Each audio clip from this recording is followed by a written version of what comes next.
All right, so it's been a couple months now. We finally got, I'd say, probably one of two of the updates that a lot of people have been waiting for. Now, one of them being the ability to use something like the DJI Smart Controller with the Mavic Air 2 that we have yet to still see. Now, with this app update, they do a few different things. Of course, they're going to fix any minor bugs throughout the system. But two things is that of course, they give us a gimbal control now, and they also give us a new app icon here at the very top right. Now, this battery icon here at the very top right of the app gives us a lot more clear information as far as how much time we have left on the battery, how much time until it's actually going to be able to return home, how much until the battery is depleted, and also how long until they're going to force you to land. Now, the first thing you have here is the until return to home, which is basically giving you how much time you have until the return to home kicks in on the Mavic Air 2. Next icon we have is until forced landing, which basically means is that if you can't make it back to home within that time or back to a safe landing spot, it'll automatically start forced landing. That means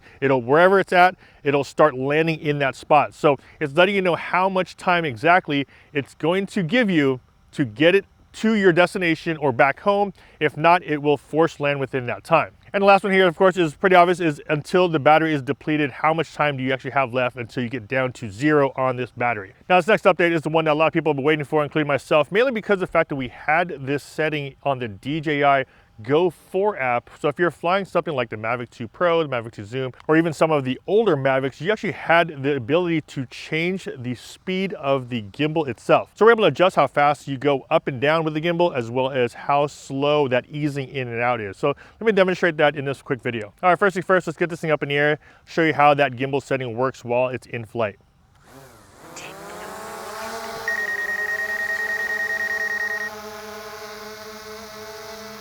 All right, so now the drone is up in the air, the one thing you're going to want to do to get to the gimbal control is first click on those 3 dots at the very top right. Click on that and you'll have a menu system that comes out. Next thing you want to do is click on control. And then once you're in control, you're going to swipe up and you'll get to an area where it says advanced gimbal setting. Click on that. And now we have full gimbal control of the camera on the Mavic Air 2. Now, one of the main reasons why you want to have full control over the pitch and yaw is because of the fact that sometimes this scroll wheel here just isn't as accurate as you'd like it to be. You can still control the speed of that gimbal up and down, but the fact that you can't really get it fine-tuned as much as you would probably like to, if you move it just a little bit, it'll then start to, move up and down quicker or slower depending on how much you move that scroll wheel. So the one thing that's good about the advanced gimbal settings now is that you can push that scroll wheel all the way to the one side or the other, and it'll only go as fast or as slow as you set it to be in that gimbal setting parameter in the app. And that's super beneficial because of the fact that you don't have to worry now about kind of scrolling it, too much or too little. You can actually just go full and it'll automatically adjust based on those settings. First and foremost, let's just get a little subject. I'll just throw everything in auto, makes it a little bit easier. Now, the one thing you want to do as far as changing those settings go, all you have to do is click on those 3 dots like I mentioned. Advanced gimbal settings is here. Now, when we talk about pitch speed, basically it's how that camera is pitching up and down. Now, right now it's at 5, or I can put it down to 1. Now at 1, if I scroll my left wheel here all the way to the left, it's going to now point down. But see, at the level 1, it's going to go really, really slow. So as you can see, I'm pulling this thing all the way to the left and it's going super, super slow. Now, if I want to speed that up, of course, I'm going to adjust my speed right here. Let me go about halfway. And if I pull this down to the left again, now it's a lot faster. Of course, if I put it all the way to 100, now I'm going to push it to the right. It'll go up really fast. Now for me, I like to keep it pretty slow because of the fact that I want to do more of like a slow reveal when I do a lot of my shots. So I'll keep that actually pretty slow. But that's just one piece of it. There's another thing called pitch smoothness. Now with pitch smoothness, you want to think of it as more of an easing in and an easing out of the camera. So as you can see here, I'll put the pitch speed at 50 just so we can get an idea of where we are as far as the numbers go. Now pitch smoothness, depending on how low or how high it is, if it's at a really low number, what happens is that the gimbal will go and stop.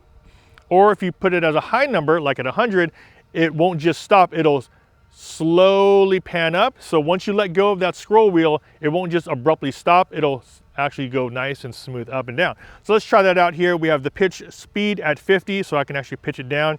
Pitch smoothness is at 0, which means if I scroll to the right up and let go, it'll automatically stop just like that. I'll scroll up again and stop. That's at pitch smoothness to 0. So that's kind of easing in and easing out at 0. Now, if I go to smoothness at, let's push it up to 20 right here. Okay, we're at 20. Now, if I scroll left, which is going to point it down, and then I let go, as you can see, it continues to go down and smooth that out a little bit more. So actually my pitch speed's a little high. What I want to do is go to about a 10.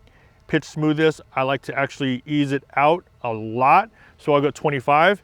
Now, if I scroll to the right, it'll pitch up.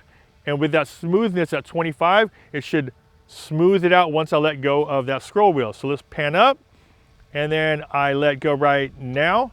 And there you go. See how it smooths out? So that way you don't get these abrupt stops, which makes it pretty ugly on the video when you just abruptly stop a movement and then start again. Now, the great thing about these advanced gimbal settings is that you're actually able to do these settings on all different modes. Whether you're in tripod mode, sport mode, or in normal mode, you can actually have 3 separate settings here all the way throughout. So even if you're in sport mode and you like to fly very fast, but yet you still want to be able to smooth things out or change the pitch speed, you're able to do that through the app by changing all of the parameters on each one of the modes, which is really, really cool. Next, I'll show you the yaw speed and yaw smoothness, which is very similar. However, instead of pitching the camera up and down, we're doing the yaw adjustments, which is the aircraft moving left to right. So what I'm gonna do is I'm gonna actually bring the aircraft up here and switch it up a little bit. So now that I have the drone and camera here, it's a little bit easier for me to show you how the yaw speed and yaw smoothness work. Basically very similar at how the pitch is, but of course, with the yaw, it's gonna be about that left and right movement. So as you can see here, what I'm gonna do on yaw speed is I'm gonna put the yaw speed down to 20, which is the lowest setting. And that means when I push my stick, my left stick to the right, it'll go very, very, very slow at 20. And then if I move my speed all the way up to 90 and I push my left stick to the left, you can see it's a lot faster. Now, same thing with the smoothness. If I have the smoothness set to a very low setting, like a number 1, that means it'll automatically stop once I let go of the stick. Just like that, you can see it stop. Now, if I change my smoothness out to 100, and once I let go of that stick, so I'm gonna turn and let go, as you can see, it keeps going a little bit more and smooths out that yaw. So both for pitch and yaw speeds, I normally like to keep those speeds low, but keep my smoothness up. Now, everyone's gonna have a little different preference. It's really up to you. What I want you guys to do is kind of go out there and experiment, see which one works for you. But for me, I like to kind of keep my pitch speed pretty low as well as my yaw speed pretty low, but increase that smoothness. That way, when I let go of the stick or let go of that scroll wheel, it still has a nice transition in and a nice transition out.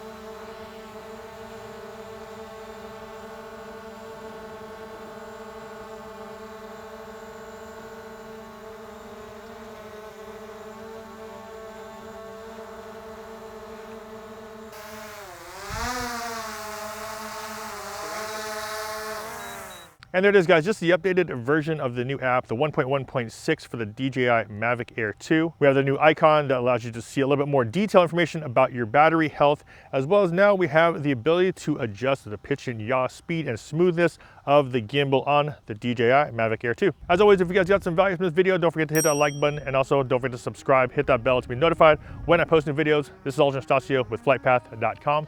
I'll see you guys in the next one. Take care.